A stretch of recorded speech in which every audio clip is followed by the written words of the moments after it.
Hey there folks, and welcome to the next GT7 showcase of update 1.66.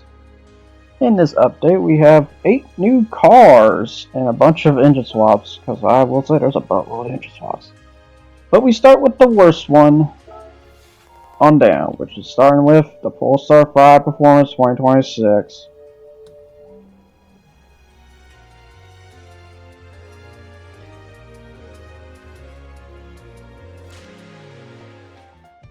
So here's the parts that you can do to the Polestar 5 Performance, which, if you can technically say parts, I mean, at least you can add a computer. I guess that's something.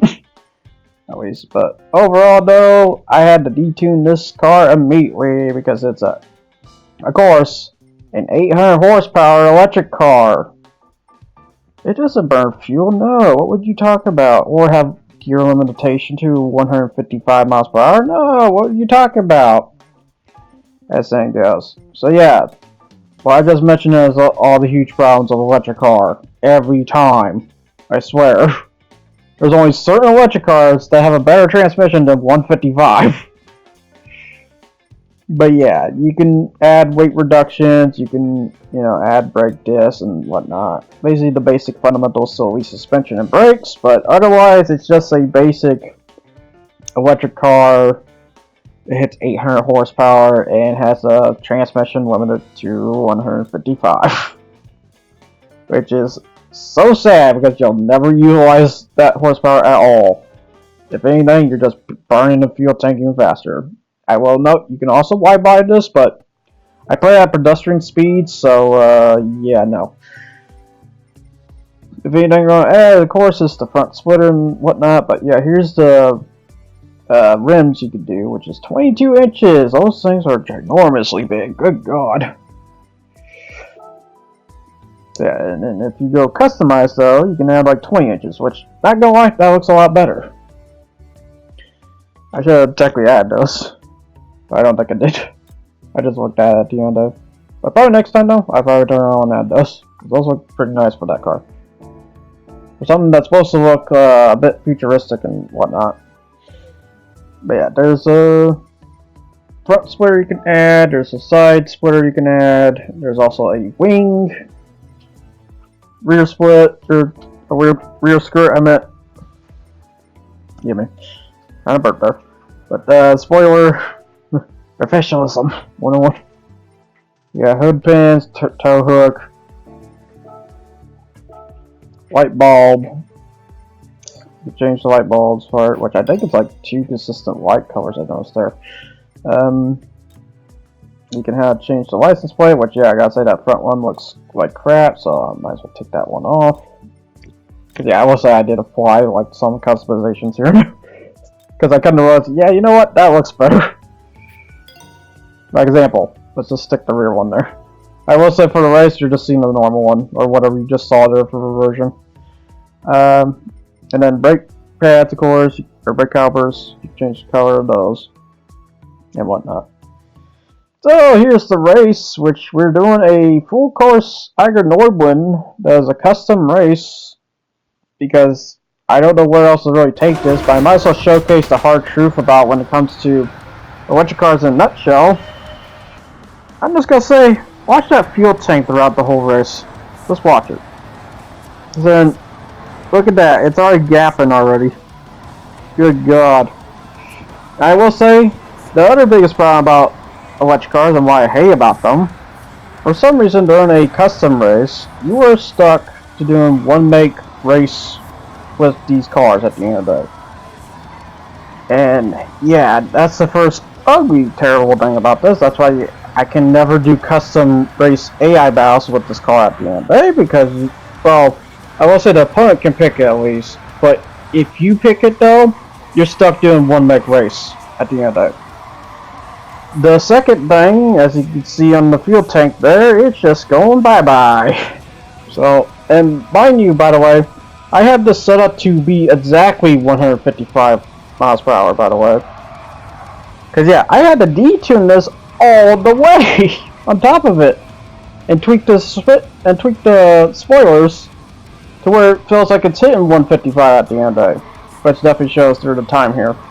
Considering most of the GT4s and small cars hit around 114 to 112, I would say, for the most part. So yeah, that's about right. It's just the biggest problem when it comes to these cars at the end of the day, they just weren't made for racing at all. They were made to be pedestrian cars. They were never meant to be for racing. And it clearly shows because how crappy these batteries are at the end of the day. Now, is it because it's a 9 times suction? Yes. But that shouldn't still be a problem at the end of the day compared to a gas variant car. A gas variant car could do the whole race in one go. Because mind you, this is a race that I do with my GT4s in mini cars at the end of the day. And they do this whole race in one tank. This car has to do not 1, 2 stops, I believe. And this is detuned, by the way. Look at them in return. But yeah. Oh, they got that nice, lovely 800 horsepower. That must be so nice. Look at their fuel tank. That is literally a third of the tank left. That is just how bad electric cars are. And that's why I don't like them, period. Because how bad they just burn through the fuel at the end of the day. I don't know if this is a fault to Gran Turismo at the end of the day or not, but it just kind of shows that electric cars are so not in the future.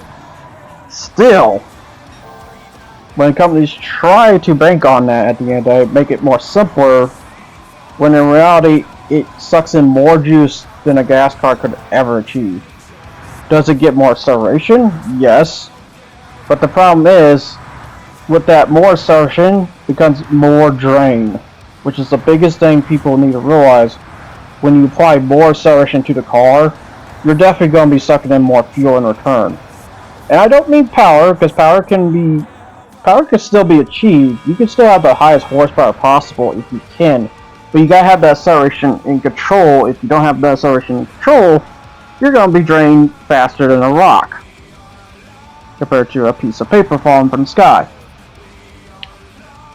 So yeah, that's the one thing to take notice. Because reminder that yeah, this thing can't run around this track very good. But if you have something like an Aston Martin Valkyrie, which an F1 car with I would say a big fuel tank, because I think it has a regular road car size fuel tank on top of it.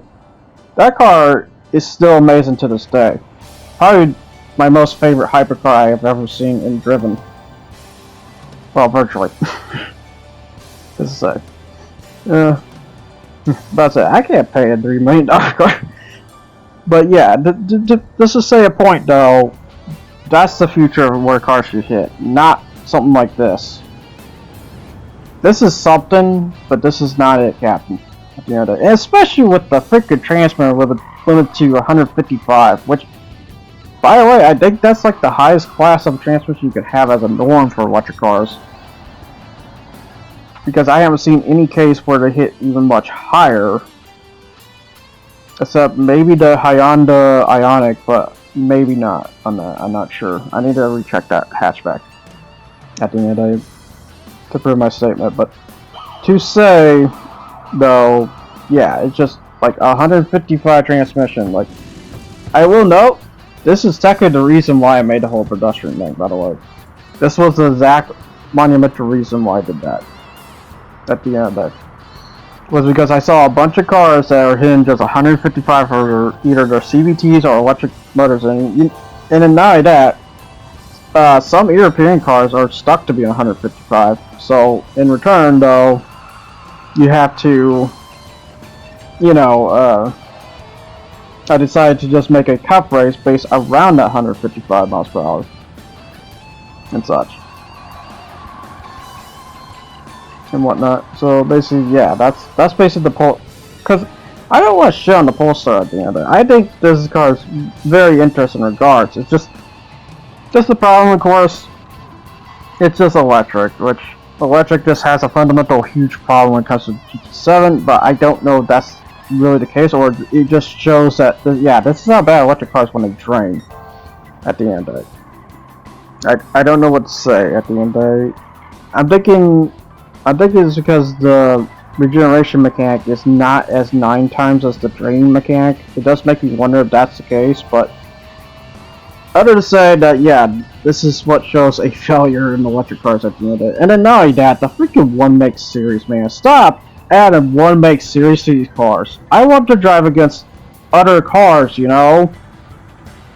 Besides just the one car.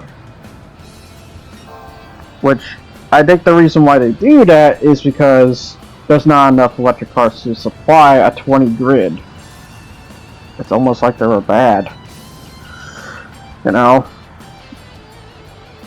As the thing goes. But yeah, this is basically the Polestar in a nutshot at the end of the day. And this is how it is when you drive at 9 times fuel burn. On Eiger Norwin, by the way, I'd be scared to do this on a speed track. A speed track, they probably just all the way. Immediately. Now, would it be probably better with the solid state batteries? I have no idea, and I don't even know if this is a solid state battery. I hope this is not, because that would be very terrible if this is.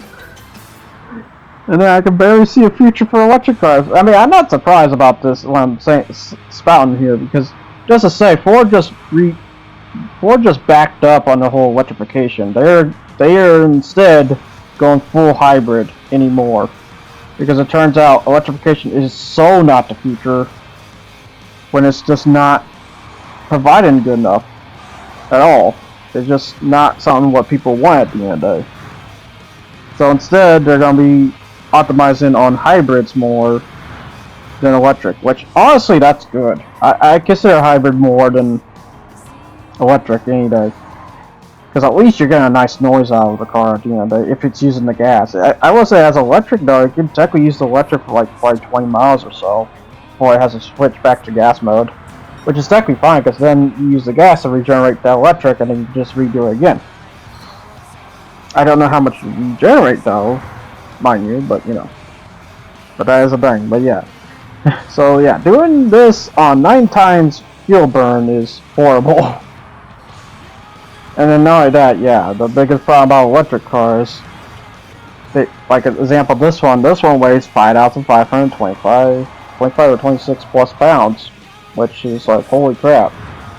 That is a lot of weight for a car that should be, in the basis, a sedan, which a sedan usually hits about 3,000 pounds.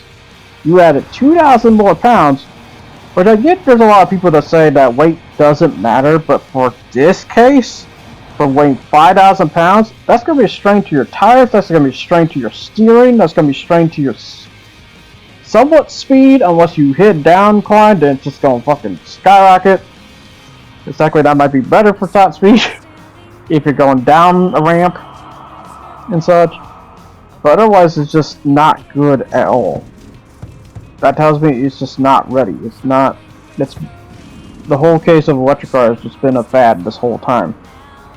And it's surprised it's just, you know, it's still good by company standards, but then again, maybe they just want to wall out you at the end of the day. And it doesn't help that this might have been also the cause of the whole RAM shortage I've been hearing about, besides AI and such. Which I'm not going to say it's definitely dumb, but I would be surprised if in some case it was. I would say like maybe the 10%. They probably would have 10%. For AI is a more huger problem about that, because AI just wants so much RAM for their damn servers at the end of the day to get more power into the AIs to make the AI arts look even better, even though it just tells me that in that case also RAM needs to go up more too then. I don't mean by money, I just mean by power. It definitely needs to handle this such at the end of the day. But yeah, I'm just spouting off topic thing, but yeah.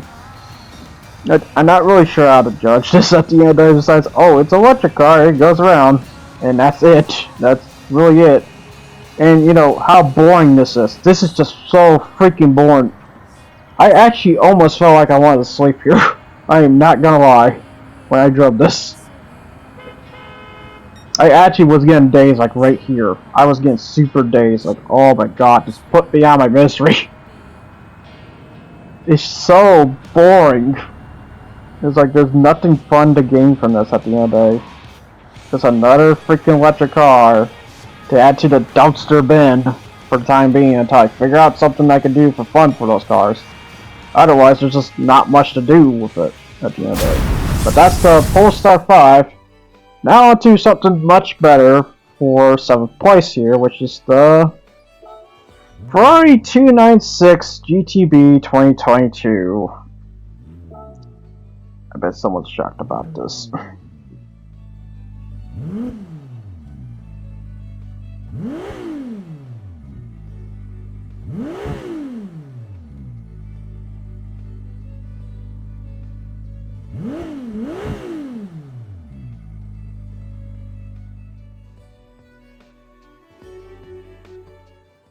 So here's the parts for the Ferrari 296 GTB 2022, which is a V6 cylinder Ferrari with a hybrid system attached. Which you think, oh, it's a V6 of a Dino Ferrari case. That means it's gonna be really good, right? Well, kinda, except for one glaring flaw, as you see there, which is the biggest problem when you add a hybrid system to the car. The weight. It weighs 3,241 pounds, which is a very big detriment to the car at the end of the day because, but yeah, I didn't add all the engine parts because you really don't need the engine parts. I mean, unless by acceleration means it's better, then maybe, but I don't know. But for the performance I gave at the end of the day, it's definitely going to be a grade 4 racer at the end of the day. Because of one fatal flaw that this car has, as you see here, there's no weight reduction to this car. Without weight reduction, this car cannot hit GT3 performance very well. It hits bare minimum. And I tried. I really tried to see if it could do it. It don't. So yeah, you can add a wide body, of course. So that's why I did a midway, because, you know, race car, might as well add a wide body. You can offset the tires as stock, I will say. Now, for custom tires, let's see here, as I get a little choosy here, because I do want to kind of show, you know, sense to it at the end of the day. But you can lower it to 19 inches, which looks a little bit better, and stuff, and whatnot, for rims and stuff. But, and then, of course, you can add, of course, you know, race. You kind of have to, because, you know, the race car has this, so I assume the production would have this, you know. Which I will be seeing the race car in a bit, but the race car is definitely better, I will say, in advance. But yeah, you got front splitter, side skirts, rear skirts, and the big old custom spoiler that can have, or you can have just a custom wing. Or not custom spoiler, but it's center spoiler and custom wing, so. So you got low to high and whatnot, which is pretty basic. And then you got tow hooks, which at the front, which is kind of weird. It's kind of weird sometimes when you view the car and the motor's in the back and consider this the trunk still, or not trunk but hood, when the motor's in the trunk, technically. It's kind of very weird on that. Yeah, you can also position the license plate, which, yeah, of course, just put on the rear at the end of it. So, yeah, on the front it will look a little weird. And then also you can add the cameras, or you can add some additional aerodynamic splitters to the car at the end of it. Give it more of that aerodynamic feel, even though I think these are artificial, so it doesn't matter if you add these or not. I don't know if it really affects the car. I always kind of wonder if some of the cosmetics does affect the car at the end of the day. And considering you can add a big old box to the Unimog, for example, I don't think it really does. Or a noodle stand on the carry truck, for example. But yeah, we are doing a World Touring Car 700 tournament that's at Nürburgring 24-hour for this one. Because yeah, I might as well just gun for it. Just do the one lap at Nürburgring. Other to say, fuel-wise, it's not bad and stuff. But it hits a very big problem, I will say, when it comes to this car. Because yeah, this car is also detuned on top of it. Because yeah, of course, let's put like 600 to 700 horsepower in a car that really doesn't need it at the end of the day and such. But the Ferrari 296 is technically a fun car, but it's just really kind of sucks because there's not a lot of variety to this car at the end of the day. You could try 600, it's not really that good. Or you could do GT3, which is also not that good. So it hits like a very bad spot in regards of performance at the end of the day. Because of one simple fact, you can't add weight reduction. If you were able to add weight reduction, this car would be so much better. But because you can't add weight reduction, it falls short. Like, very bad in regards. You can do GT3, I will say. It's just not very good, you know? Oh yeah, I was wondering what the heck happened here. And I realized, oh, that's what happens. Like, what the hell? This is the first instance I saw this. But I think it does happen every now and then. I just didn't know this early though. Where it's on the chicane on up. It's very weird in regards when we're trying to get hit by guys. Cause yeah, when they guys mess up, they always tend to not drive it outright. Or when they get back on the track and stuff, they just drive as weird as possible. But yeah, overall the Ferrari 296 GTP is not a bad car, because I will say we're already past the bad car to it's an okay car at the end of the day. It's not great and it's not really that good. Because yeah, unlike the Dino, where I have more fun with the Dino, this car is like a more comfort stance of a Dino, but without the good variety to it, to say. It's just a somewhat heavy supercar at the end of the day, and I kind of do get what people mean when they talk about heavy, clunky supercars now. And this is one of them. Sadly. Because if this had weight reduction, this would be way up there. This would be on probably around second place, I would say. This car is that crazy good for what you could do to it at the end of it. And such. But it drains fuel like no tomorrow. It's heavy, so the tires just burn like no tomorrow too on top of it.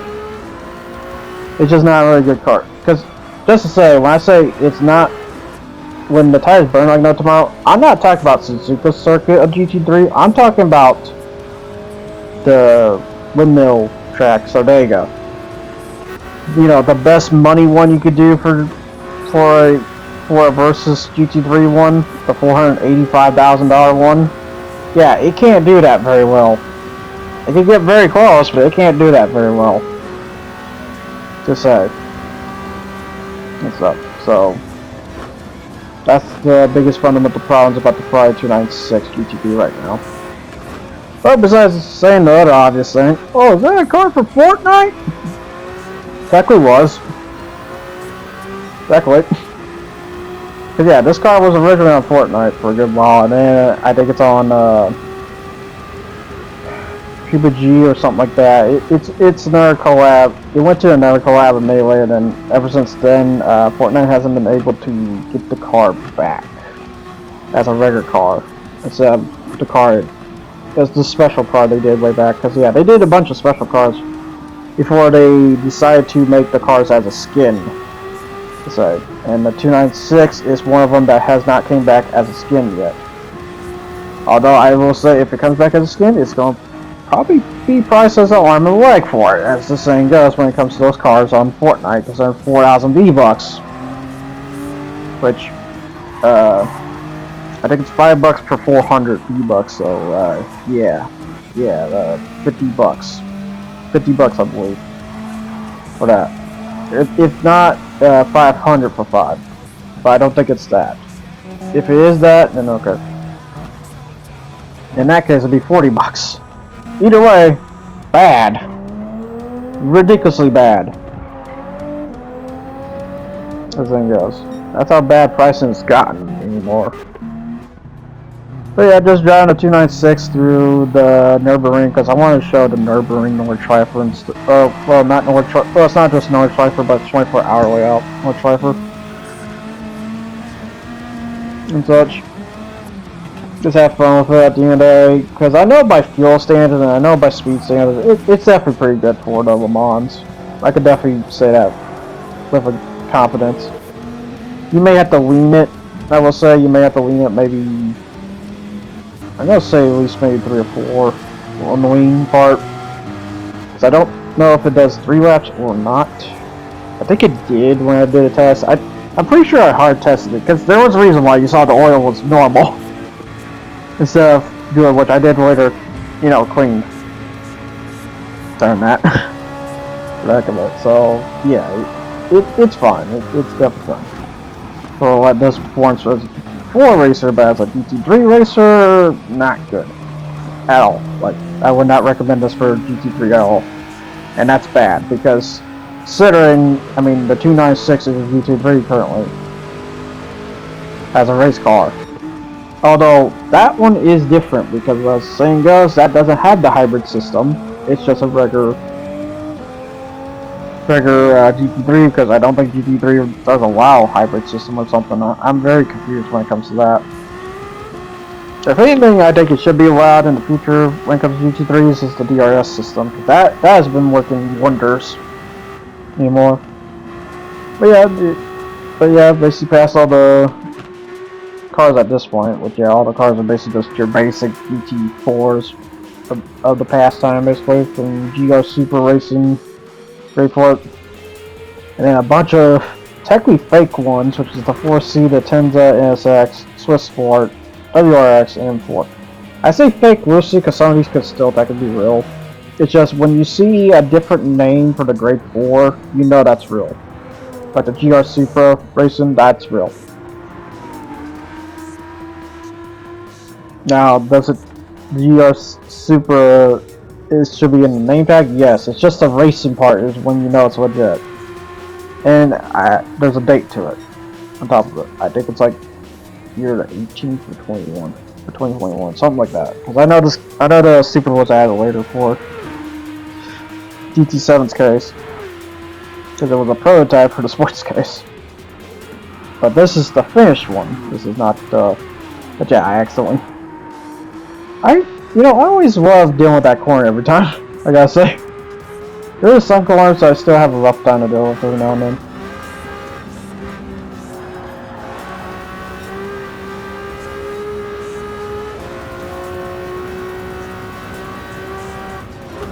Yeah, just trying to drive the 296 to victory at the end there and stuff. Otherwise, not a bad car. It's just not a super good car either.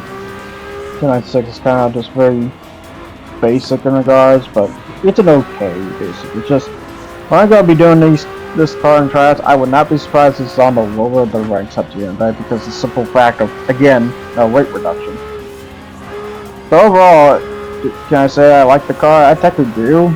It's just if it didn't have that fundamental problem. That big fundamental problem is what killed it. Sadly. Otherwise, I think I'll just stick with the Dino at the end of the day.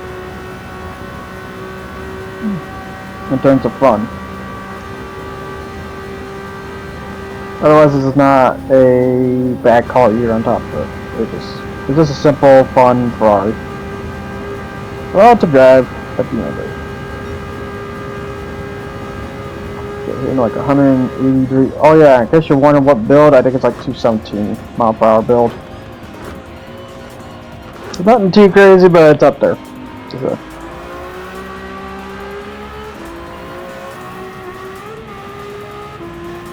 Yeah, that's about it for the 296 GTP. Yeah, basically an okay Ferrari car at the end of the day.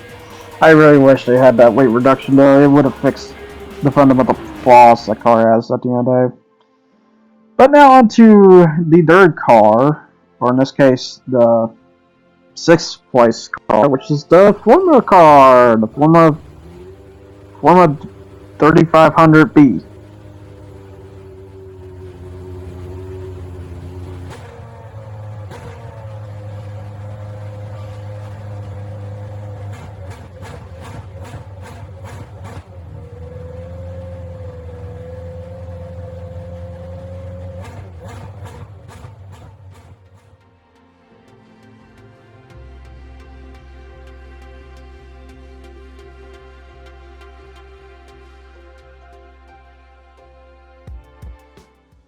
Which here's the parts you can do to the Formula 3500B, which is not much. And you're probably wondering what's different between the F3500A.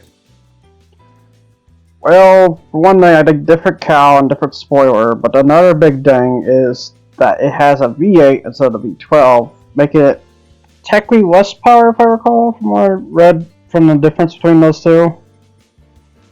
So yeah, so in case you want the V8 alt formula car, here it is. That thing goes. But yeah, I didn't really realize they did V8s, to be honest. But then again, they probably did a lot. They probably done a lot. Considering there's probably inline-4 formula car motor, no doubt. Considering for Super Formula, I think it's inline-4, if I recall. And such. But yeah, this is the new formula car we got, which is a V8 version of the 3500, which is B. Which I will note, there is engine swaps you can do, but there's no, body. That would be kind of weird to do us. But yeah, there's a Renault 4S space, and then you have the V12 if you want to turn around and put the A into the B, which I'm gonna be honest, that's probably the one I'm not going to touch, period, because it's, I mean, what would be different, to be honest, from the B to the A besides, carrying the same motor. However, that Renault one, I'm definitely going to check in later on in the future. I got a chance. But for now, we got the front splitters, which yeah, you can completely change the whole front clip of the car. And the sides, you can add air ducts and whatnot, and change the cowl top part. And side fenders as well. The other big thing is you could change the spoiler to have more lines to it, or just different change to it, or less. So. Yeah, that's basically it you can do to the form of car. Besides, I did forget to show the wall stickers, but yeah, that's it. So now on to the new event, which is a Grade 1 prototype series at Yas Marina Circuit, the new circuit that's for this update as well. So here I am driving the F3500B, which is, I'm just gonna break these cars in two, because even at 250 mile per hour build, this car just flat out just kills all these competitors at the end of the day. Without even trying. It's like it hits like a 138 compared to their, like, I want to say 145 or 147. So yeah, I'm definitely gonna eat this competition alive with this car. But you can take this car to the Grade 1 prototypes at the end of the day. You may have to de-performance it to fit the 950, but otherwise, what I set at for the 250, it's good enough for a 940 PP build. And it's kind of good that they offered this, because otherwise I wouldn't know what the heck you would do with these former cars at the end of the day, besides do custom events. That would be terrible. And I will know, I think the custom events, hopefully they're not locked to 1 meg. I forgot to check that. I think they're general though. I think you can do whatever you want with them. I think. If I'm wrong, it's 1 meg series, which I hate when they do that. But other to say about Yas Marina Circuit, which is the new track we got, this track is pretty good for the most part. It has like a couple jerk corners, I do recall, every now and then, but otherwise, for this car's case, it's pretty good. Not surprised, this is a former car track. And a very expensive one too, because when you look at the building architecture in the back there, and like all the other stuff in the side stuff, like, they really spent a lot of money when it came to this track. And it lights up too, so you don't even need lights either. So basically good for that, on top of it. But yeah, overall I'm just going to eat this competition alive, because, I mean, it's paint cars. Paint cars are a little bit less to former cars, but they're getting ever so closer. Which is definitely good. Because no doubt at some point, paint cars will take over former car racing, I would think. But, I could be dead wrong. Soon, I tried the Valkyrie on this event, because just said this was offered for the weeklies. And it also ate the competition alive at the end of the day. Not as crazy as this, but it got up there. It did a 142 while this is 138, so not bad overall. Oh, I get to see the little Pudia sprite I did on my helmet. I need to change my helmet in the future. A little bit more. Add more spice to it. Whatnot. Because I think I still wear the meme suit after all this time. And also Skull too, because I think it was like around Halloween and such. And when I made that suit way back. Like I want to say like a year and a half.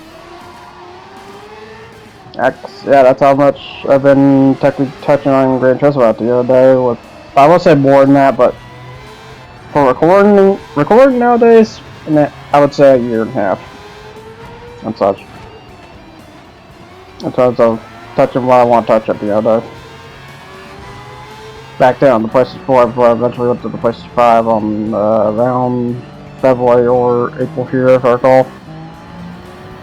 Nowadays, the PlayStation 5 version on the PlayStation 5, which I was doing the PlayStation 4 version on the PlayStation 5, but now I'm doing the PlayStation 5. Which I will say the PlayStation 4 version's not bad, you still have the selfie stuff. Which is, I mean, good or bad to that. Whatever you think on that. And such. But yeah, the Yas Marina Circuit is basically a fun course. Basically, a bit of a speed and a bit of turning in some ways. It's kind of a mixture of good things. I would say technically better than Gau's Bonneau a little bit. Although Gau's Bonneau has a specialty, I will say. But for which, yeah, you won't see that race till probably till the engine swap episode, I'm gonna say, because that one. What's the best way to say it? That one is a super formal race, which, let's go say that. However, you are going to see it through another car, because there's the Nissan GTR event, so you can probably guess what that's for. Because, example, the reason why I did the Ferrari 296 for the Orange Striper, because there is a Ferrari event, but it's only just one event, and I might have chose the race car over that, for that. For better representation at the end there. Because yeah, there is a Ferrari event, but that you won't see that till later, which is funny enough this track again. Because yeah, this got grade 1, I believe GT3, which I did something special for that one, and then for Ferrari it's the GT3. So, but yep, that's basically how it is. I will say I'm not going to show the whole race of this. I'm going to show right as soon as the former car passes at the end of it. This is basically all the contenders they have for the pan cars, which surprisingly, I will say this, the Peugeot is not going to be your opponent this time. Instead, it's going to be the Audi VGT throughout the whole thing. So no changes, no sudden switches and stuff. It's just straight up that Audi at the end of it. He's just gonna progressively get quicker when you get closer. So something to note. Yeah, they're hitting about 147 here, so it's not crazy.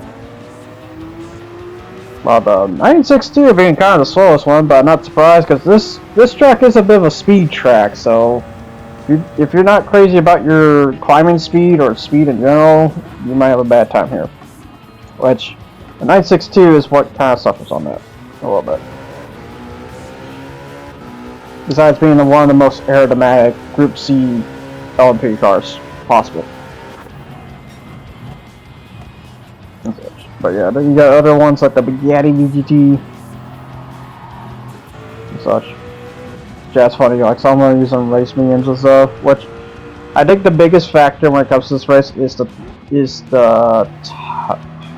tires are fuel at the end of the element, so beware on what car you take to this.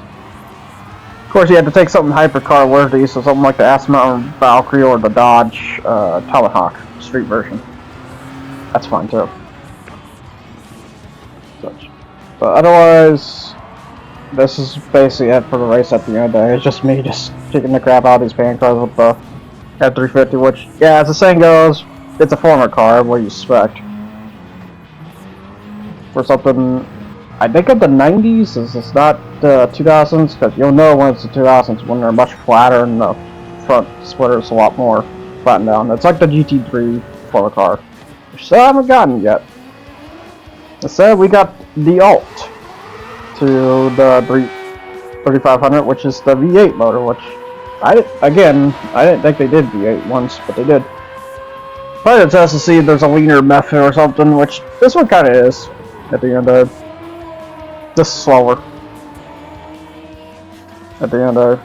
I say slower loosely, I mean it hits 250, for God's sakes. If you so happen to get a draft. Otherwise it hits about 230, I would say, by regular max speed. Which for Formula standards, good. That's how I envision Formula cars, not how Super Formula does it instead. Although Superformer has some crazy methods too with the, you know, the Air to Max and stuff, but it's just, it feels weird, you know. It feels very weird. I mean, maybe I'm wrong about Superformer cars at the end of the day, but you know, because I will say, whatever I say sometimes, I'm not gonna be 100% on it. There's gonna be a case I'm gonna have to switch up, or I realize, oh wait, yeah, this is the way to go about it instead. But that's just how I think of it as of now. That's how to put it as at the end of it. There might be some I might be factual on, but you know, you just kind of have to spout, and you know, hopefully it works, or someone gonna nag at me at the end of the day because I said it wrong. I'm not gonna be 100% perfect, but I've seen people who want 100% perfect, and all I can say is fuck you. Look at me, fuck you. This thing goes.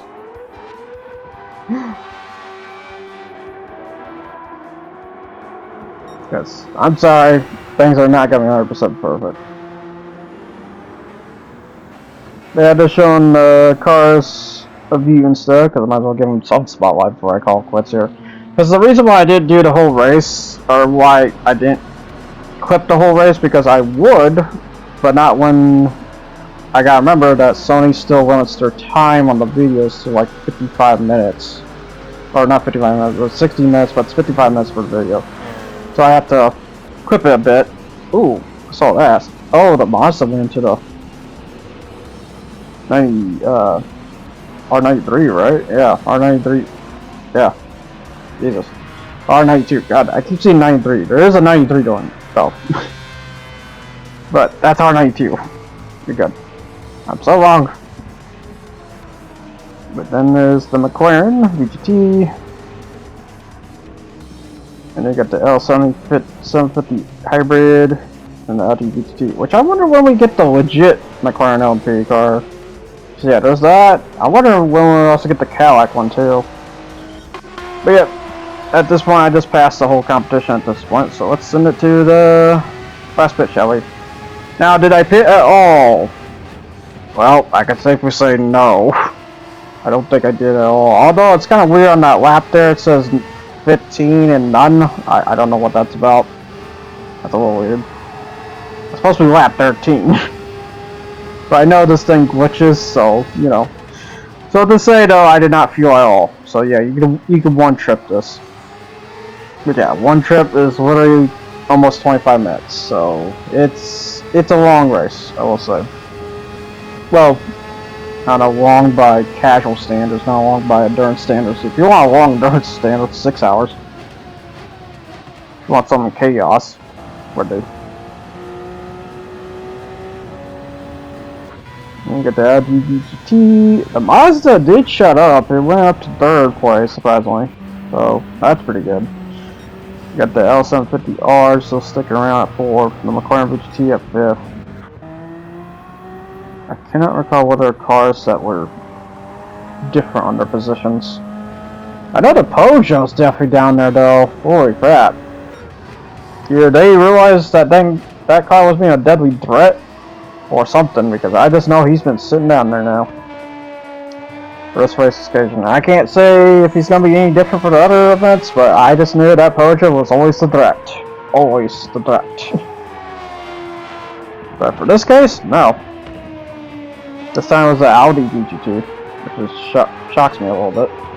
It's kind of cool too, because the Audi VGT is the one LMP that still looks functionally like a car, just more super-ish.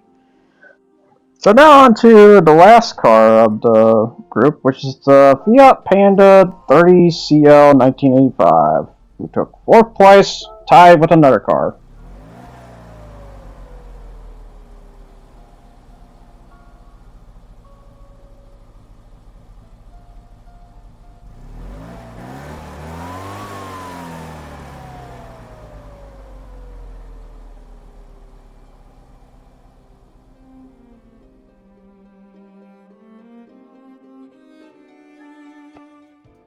So here's the parts you can do to the Fiat Panda 30CL 1985, which is an inline 2-cylinder, which I don't think that's a bike motor in that case. I think it's like close, but it's not a bike motor. So in other words, 685cc. That's a stinky little motor at the end. At least you can carry it around though. This thing goes. I would think you're able to carry that around. But yeah, I could be wrong. But anyways, you could basically do a ton of things. Just vehicle at the end of the day, whatever you see fit. I will note, if you want to know the highest of speeds it can hit exactly 155 miles per hour. You could technically take this as a pedestrian car. But for my case, I did 130 miles per hour. So just hitting 92 horsepower there, that's good enough for hitting 130 miles per hour. So you might be seeing this for one of the tryouts in the future, or I might replace one of the cars, because I'm thinking about replacing that Fiat 595 Essence Abarth and then put this instead. Then do the Fiat another time. But here's some wide body you can do to it. Which, this will show a quick index, unlike the other ones I did. I should show a thorough index from now on, but you know. Now for the wheels, you can wide offsets, of course. It's kind of where you can do that, but you can't with the rims. So. But then again, they are just community rims, so I don't really expect much. But if you put something like these rally rims, for example, I think these are rally. You can widen the width and the offset, of course, and you can adjust the size, so in case you want them a little bit bigger than 13 inches.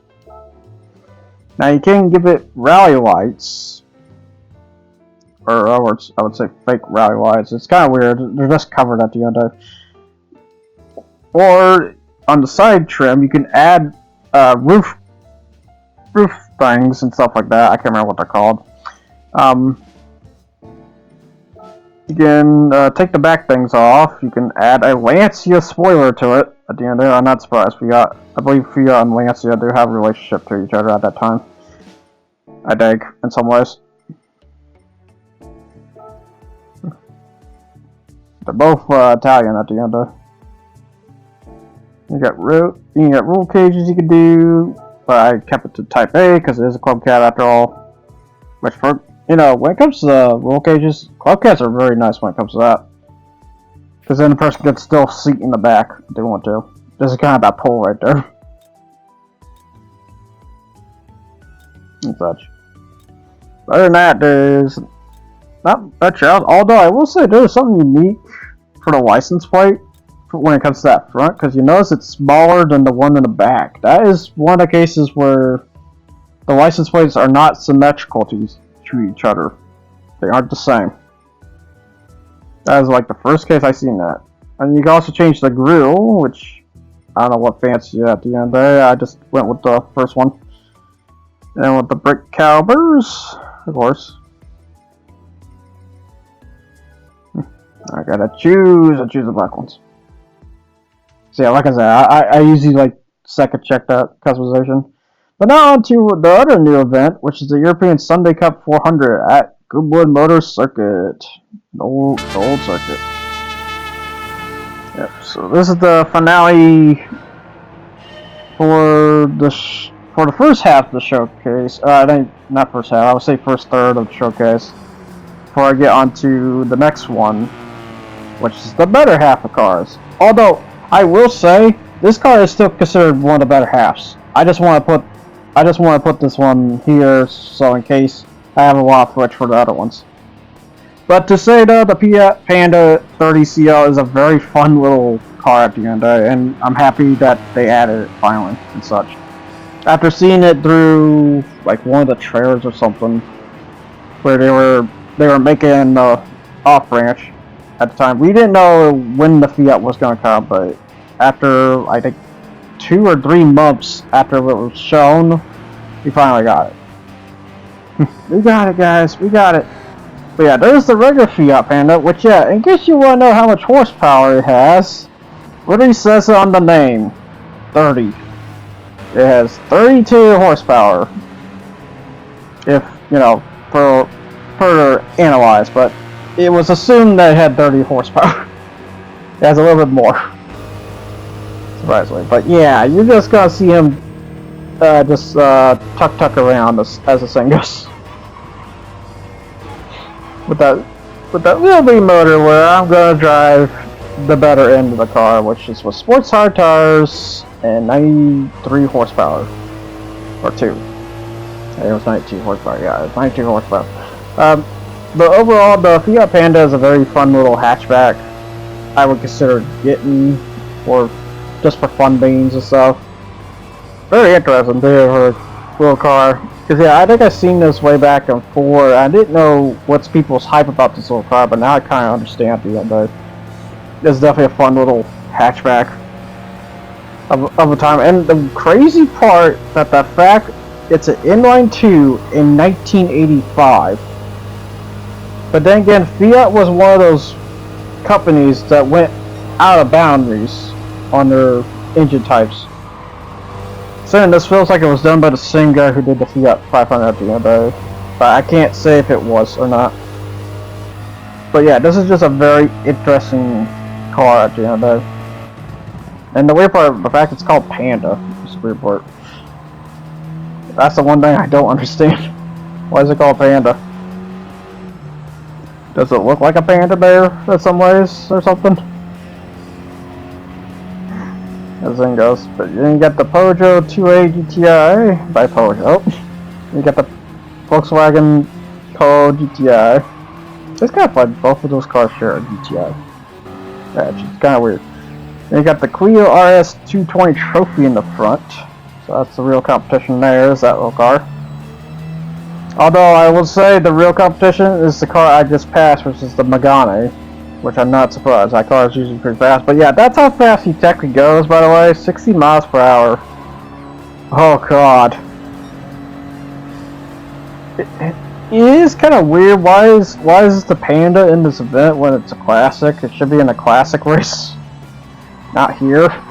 But then again, it is in 1885 though. Well, I say edition 1985. It could be earlier when that car showed up the first time. Cause heck, it does kind of look like a 70s hatchback, I'm not gonna lie. A little bit. Just a bit. But it could be in the 80s at the end of it. But yeah, the Fiat Panda is definitely an interesting car, I'll say the least. Definitely kind of fits the whole K-car group, to be honest, too, on top of it. In some cases. Considering it's a small motor, it hits only like 30 horsepower, even though, you know, nowadays standards for K-cars are 63, so you have to up it to 63. But otherwise, it's functionally a good little hatchback at the end of the day. Very fun, very sporty, turns pretty good. It's a little tiny little car that can do crazy things. Considering it's beating cars that are like literally double the horsepower. So like I think the Clio's like 130 here. I think the Peugeot's, well, like almost, I would say almost double, 1.5. But the Megane I could definitely say double. Because I know that Megane has like 200 to 300 horsepower. So yeah, safe to say that a little box can kick some crap. Well, as long as it's low horsepower, and this is probably the reason why I gave it the 4th place at the end of the day with another car, is because versatility is good, but it just doesn't, you know, leave a huge impression. It leaves a okay impression for fun means. It just doesn't leave a crazy impression. Because yeah, I will say, from that former car onwards, that's what I consider cars that are good when it comes to these 8 cars. Because yeah, the Polestar, bad. Like, no doubt, bad to me. But the Ferrari was okay. It's not crazy. It has some things. But when it came to the former car, that's good because it's a former car. That probably a lot of people want it for a V8 former car. It's very unique on that regards compared to the A1. Because yeah, I will say I do give that car a bit of a higher rank as a result. The Fiat Panda is considered a good car in my case. Maybe almost great. It's almost great, for the most part, for what it can do. But I think the other car just inches it just a tad bit better because of its higher performance and what most people are probably going to end up using at the end of the day. Even though I'm going to say that next car is $3 million. But that basically wraps that for this first bit of showcase, people. I'll see you guys all next time. You guys take care and ciao. I hope you enjoyed what you watched here. And until then, see you guys another time. Take care.